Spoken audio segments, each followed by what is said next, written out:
আলহামদুলিল্লাহি রাব্বিল আলামিন আর রহমানির রহিম ওয়াসসালাতু ওয়াসসালামু আলা রাসূলিল্লাহ আম্মা বা'দ। সমস্ত প্রশংসা আল্লাহ তাআলার জন্য, দরুদ ও সালাম বর্ষিত হোক নবী সাল্লাল্লাহু আলাইহি ওয়াসাল্লামের প্রতি। সূরা আত-তাকাসুর মাক্কিয়া। মক্কার জীবনে ৯০টা সূরা নাযিল হয়েছে ১১৪টার মধ্যে। ৯০, ১২৮, ২৪টা সূরা শুধুমাত্র মদিনাতে। কিন্তু এই মদিনার অংশগুলাই বেশি অংশ, বড়র দিক দিয়ে আর কি। বিসমিল্লাহির রহমানির রহিম। এটা মক্কার সূরা। আলহাকুমুত তাকাসুর, প্রাচুর্যের প্রতিযোগিতায় তোমরা আসক্ত হয়ে গেছো। হাত্তা জুরতুমুল মাকাবির, যতক্ষণ না তোমরা কবরে যাই উপনীত হচ্ছ। কাল্লা সাওফা তা'লামুন, কখনো নয় অচিরেই তোমরা জানতে পারবে। সুম্মা কাল্লা সাওফা তা'লামুন, অতঃপর কখনো নয় অচিরেই তোমরা জানতে পারবে।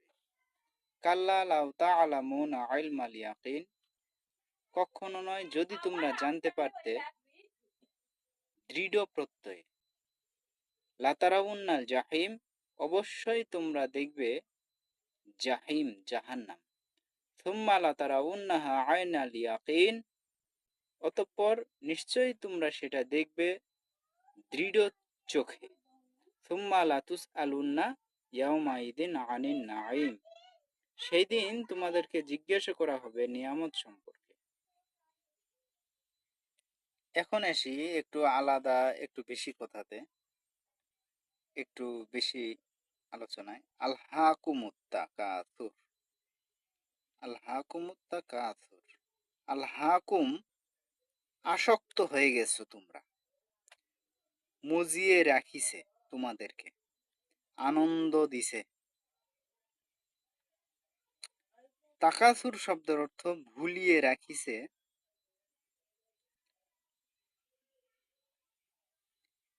আলহাকুমুত তাকাসুর, তোমাদেরকে আসক্তিটা ভুলিয়ে রেখেছে, বিরত রেখেছে, বিমুখ করেছে, দূরে সরে রেখেছে। তাকাসুর মানে প্রাচুর্য, বৃদ্ধির প্রতিযোগিতা, বেশি পাওয়া, বেশি পাওয়ার, দ্রুত বৃদ্ধি পাওয়ার, হু হু করে বাড়া, বৃদ্ধি পাওয়া। তোমাদেরকে বেশি পাওয়া জিনিসটা আসক্ত করেছে। এটাতে বাংলাতে করা হয়েছে প্রাচুর্যের প্রতিযোগিতা, কিন্তু তাকাসুর শব্দের অর্থ হচ্ছে বেশি, বেশি বেশি বেশি। এই জিনিসটা তোমরা আচ্ছন্ন হয়ে গেছো। আশেপাশে মানুষ প্রতিযোগিতায় মত্ত হয়ে গেছে। একটা বাড়ি আছে আর একটা বাড়ি, একটা গাড়ি আছে আর একটা গাড়ি, ১ কোটি হয়েছে আর ১ কোটি, ১০০ কোটি হয়েছে আর ১০০ কোটি। এটা তারা আসক্ত হয়ে গেছে। আলহাকুম, আলহাকুম, আসক্ত হয়ে গেছে। তাকাসুর প্রাচুর্যের মানে বেশি হওয়ার, বেশি পাওয়ার জিনিসটা। হাত্তা ঝুরতুমুল মাকাবির, হাত্তা যতক্ষণ না ঝুরতু উপনীত হবে। মাকাবির মানে কবর। এই যে মিম কফ বার, মিমটা বাদ দিয়ে দিলে, এটা স্থানের জন্য মিমটা যুক্ত করছে, এটা আমরা বাদ দিয়ে দিলাম মিমটা। কবর, কবর, কবরে উপনীত না হচ্ছ। হাত্তা মানে যতক্ষণ, যতক্ষণ না উপনীত হচ্ছ কবরে। হাত্তা যতক্ষণ না, ঝুরতু তোমরা দেখতেছ, ঝুরতুম তোমরা সাক্ষাৎ করতেছ, ঝুরতু তোমরা সমা চলে যাচ্ছ, মাকাবির কবর, গোর, গোর বলে না, গোর বা কবর, সমাধি। যতক্ষণ তোমরা সমাধিতে না পুজতেছ, ততক্ষণ তোমরা সাক্ষাৎ না হচ্ছ, ততক্ষণ পর্যন্ত। হাত্তা মানে যতক্ষণ, ততক্ষণ পর্যন্ত তোমরা আসক্ত হয়ে গেছো বেশি বেশি বেশি করার জন্য। টাকা পয়সা, বাড়ি গাড়ি, সয় সম্পত্তি, জমি জাতি, খালি প্রতিযোগিতা আছে তো, চলতেছে তো না, সন্তুষ্ট না, তোমরা আসক্ত হয়ে গেছো। যতক্ষণ না কবরে যাইয়া তোমরা উপনীত হচ্ছ। কাল্লা সাউফা তাআলামুন, কখনো নয়, সাউফা চিরেই, কাল্লা কখনো নয়, সাউফা অচিরেই, তাআলামুন তোমরা জানতে পারবে, কখনো নয় অচিরেই তোমরা সেটা জানতে পারবে। সুম্মা কাল্লা সাউফা তাআলামুন, সুম্মা কখনো নয়, কাল্লা, সুম্মা অতঃপর, কাল্লা কখনো নয়, সাউফা অচিরেই, তাআলামুন তোমরা সেটা জানতে পারবে। কখনো নয় অচিরেই তোমরা জানতে পারবে, অতঃপর কখনো নয় অচিরেই তোমরা জানতে পারবে। কথাটা একই। এই যে কাল্লা সাউফা তাআলামুন, কাল্লা সাউফা তাআলামুন, শুধুমাত্র আল্লাহ যুক্ত করছেন দ্বিতীয় বাক্যে সুম্মা। সুম্মা মানে অতঃপর, একই জিনিস একই কথা। সুম্মা অতঃপর, একই কথা দুইবার বলতেছেন অতঃপর যুক্ত করে। কাল্লা তাআলাম, কাল্লা লাউ তাআলামুনা ইলমাল ইয়াকিন, কাল্লা কখনো, এটা কিন্তু উপরে আমরা পড়ে আসলাম, কাল্লা কখনো নয়, লাউ তাআলামুন, লাউ যদি, তাআলামুনা তোমরা সকলে জানিতে, এখানে এই যে পেশ, যজম আর নুন, এটা হচ্ছে সকলকে, এক বচন, দ্বিবচন, বহু বচন, বহু বচন বোঝানোর জন্য এটা। তাআলাম, তাআলামা একজন, এই মিমটার থেকে যদি বাদ দিয়ে দিতেন তাহলে একজন, তুমি জানতে, তুমি জানতে। তাআলা মানে, তাআলা মানে, এই যে মানে দিয়ে দিলে এটা হয়ে যাইতো দুইজন, তোমরা দুইজন। এখন বহু বচন, তোমরা সকল পুরুষ জানিতে বা জানিবে, এটা বর্তমানে ভবিষ্যৎকালীন অর্থ দিবে। ইলমান মানে এলেম, এলেম বলেন না আপনি, এলেম মানে জ্ঞান।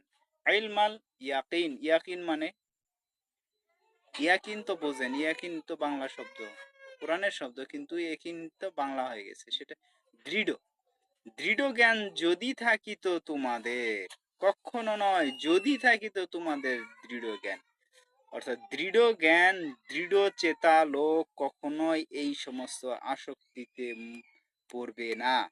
তার মানে সে বিশাল দৃঢ় জ্ঞানী, কিন্তু আসক্তিতে পড়ে গেছে, তাই কি না?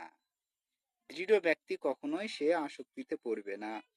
এলেম শব্দের অর্থ জ্ঞান, কখনো নয় যদি জানতে, তাআলামুন যদি তোমরা থাকতো, এই যে আইন লাম মিম, আইন লাম মিম, যদি তোমরা জানতে, ইলমাল ইয়াকিন দৃঢ় জ্ঞানে, দৃঢ় প্রত্যয়ে। আচ্ছা, ইলম শব্দের অর্থ হচ্ছে জ্ঞান, যদি তোমাদের জ্ঞান থাকতো। ইলম শব্দের অর্থ হচ্ছে তথ্য, যদি তোমাদের কাছে তথ্য থাকতো। এলেম শব্দের অর্থ হচ্ছে বিদ্যা, যদি তোমাদের কাছে বিদ্যা থাকতো, যদি তোমাদের কাছে বিজ্ঞান থাকতো, যদি শাস্ত্র থাকতো। এলেম শব্দের অর্থ হচ্ছে তত্ত্ব, যদি তোমাদের কাছে তথ্য থাকতো, তার মানে এটা একটা তথ্য, যদি তোমাদের থাকতো তথ্য, তাহলে তোমরা এটা হতো না। যদি তোমাদের থাকতো দৃঢ় জ্ঞান, তাহলে তোমাদের এটা হতো না। যদি তোমাদের থাকতো বিজ্ঞান, তাহলে এটা হতো না। ইয়াকিন শব্দের অর্থ হচ্ছে দৃঢ়, একদম যেটা শক্তিশালী, সেই জ্ঞানটা যদি তোমাদের থাকতো তাহলে হইতো না তোমাদের এই কাজ কাম।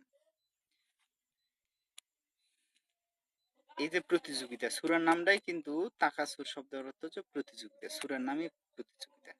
লা তারাউন্নাল জাহিম, অবশ্যই তোমরা সেই জাহিমটা দেখবে, জাহান্নামটা দেখবে। লা, অবশ্যই, এই লায় যদি লাম জবর লা দিয়ে দেন তাহলে হয়ে যাবে কখন, না, না হয়ে যাবে। আর লা ইলাহা ইল্লাল্লাহ, লা ইলাহা ইল্লাল্লাহ, আমি কিন্তু টান দেইনি, লা ইলাহা ইল্লাল্লাহ, লা ইলাহা ইল্লা, এই যে লা ইলাহা, টান না দেওয়ার কারণে এই লাটা আসছে, অর্থাৎ অবশ্যই আছে আল্লাহ ছাড়া আরো প্রভু।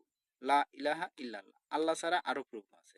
আর যখন আমি লা এর মধ্যে টান দিয়ে দেব, তখন হয়ে যাবে না, লা নাই, লা নাই। আর যদি লাই টান না দেয় তাহলে অবশ্যই অর্থ আসবে, কিন্তু মানুষ তো, বাঙালি তো এটা জানে না, না জানার কারণে কি করছে, লা ইলাহা ইল্লাল্লাহ, লা ইলাহা ইল্লাল্লাহ, টান মারতে হবে, এখানে এক আলিফ টান দিতে হবে, তারপরে ওটা বলতে হবে, তাহলে হবে ন্যায় অর্থ। কিন্তু এখানে এই যে এটার কথার জন্য বলতাম যে লাতারাউন্নাল জাহিম, অবশ্যই তোমরা দেখবে, অবশ্যই আছে, লা ইলাহা ইল্লাল্লাহ, অবশ্যই আছে আল্লাহ ছাড়া অন্য প্রভু, অর্থটা এরকম। আর যদি লা ইলাহা, তার মানে কোনো ইলাহা নাই, কোনো প্রভু নাই, উপাস্য নাই, মাবুদ নাই, দেবতা নাই, আল্লাহ বাদ দিয়ে, এভাবে অর্থ আসতো। তাহলে এই লায়ের মধ্যে যদি টান দেন তাহলে না হবে, লায়ের মধ্যে যদি টান না দেন তাহলে হয়ে যাবে অবশ্যই। তাহলে এখানে অবশ্যই অর্থটা আমরা নিব লাতারাউন্নাল জাহিম, অবশ্যই তোমরা লাতার র আয়া, মূলত র আয়া ছিল এটা, র আ মানে দেখা, এটা আরবি গ্রামার অনুযায়ী নিয়মটা এইভাবে আসছে, মূলত আরবি গ্রামারটা আসছে কোরআন থেকেই। এখানে র আ ইয়া মূলত ছিল, এটাকে এই যে পেশ, পেশ আসিছে, উম, আসার কারণে এটা ওয়াও পরিবর্তন হয়েছে, আলিফটা উঠে চলে গেছে। লা তারাউন্নাল জাহিম, জাহিম মানে জাহান্নাম, জাহিম মানে কি, কারাগার, অবশ্যই তোমরা সেই কারাগারটা দেখতে পাবে। সুম্মা লা তারাউন্নাহা আইনাল ইয়াকিন, সুম্মা অতঃপর, লা তারাউন্নাহা তোমরা অবশ্যই সেটা দেখবে। এখানে, ওখানে কি বললো, যদি তোমাদের, কাল্লা সাউফাতা আলামুন, কাল্লা সাউফাতা আলামুন, সুম্মা কাল্লা সাউফাতা আলামুন, এখানে লাতারাউন্নাল জাহিম, সুম্মা লাতারাউন্নাহা আইনাল ইয়াকিন, সুম্মা অতঃপর এক ধরনের অর্থ নিয়ে আসতেছে, একটু যুক্ত হয়েছে দেখেন, সুম্মা অতঃপর লাতারাউন্নাহা অবশ্যই সেটা তোমরা দেখবে, আইনাল ইয়াকিন, আইন মানে দৃঢ়, আইন মানে দৃঢ়, ইয়াকিন, আইন মানে চোখ, আইন মানে চক্ষু, আইন মানে নেত্র, আইন মানে নয়ন, আইন মানে আখি, আইন মানে আইনুন মূলত হচ্ছে নজর, আইনুন শব্দের অর্থ হচ্ছে দৃষ্টি, আইনুন শব্দের অর্থ হচ্ছে পরিদর্শক, আইনুন শব্দের অর্থ পর্যবেক্ষক, আইনুন শব্দের অর্থ হচ্ছে মূল।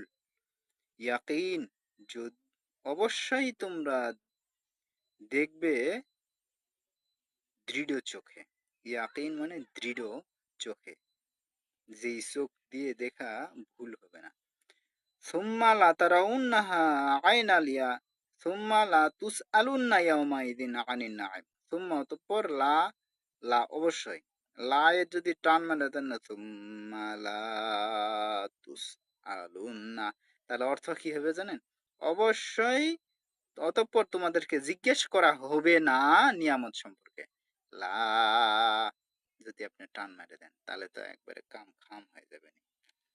সুম্মা লাতুস আলুনা, লাতুস, লাতুস আলুনা, টান দেয়া যাবে না, তাহলে অর্থটা পাল্টে গেল। আপনি অল্প পাল্টায় যদি আপনি কিছু চান তাহলে দোষ কার, দোষ কার, ভুল করে চাইলে তো ভুলই পাবেন। লাতুস আলুনা, তোমাদেরকে অবশ্যই জিজ্ঞাসা করা হবে, ইয়াউমাইজিন সেই দিন, আনিন সম্পর্কে, নাইম নিয়ামত, নাইম মানে নিয়ামত, দান, সুখ, নাইম মানে সুখ, নাইম মানে আরাম, নাইম মানে স্বাচ্ছন্দ্য, নাইম মানে অনুগ্রহ, নাইম মানে বেহেস্ত, নাইম মানে আল্লাহর দয়া, সেই দিন আল্লাহর দয়া সম্পর্কে তোমাদেরকে জিজ্ঞাসা করা হবে, নিয়ামত সম্পর্কে তোমাদেরকে সেদিন জিজ্ঞাসা করা হবে।